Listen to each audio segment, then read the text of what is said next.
Breaking news mga idol, China muling inaras ang mga barko ng Pilipinas sa Scarborough Shoal.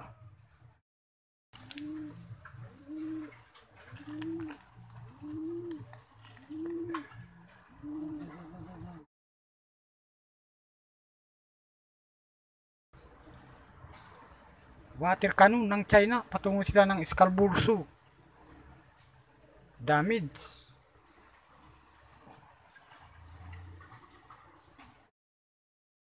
Ngayon, April 20, 24:30. Kaninang umaga, mga idol.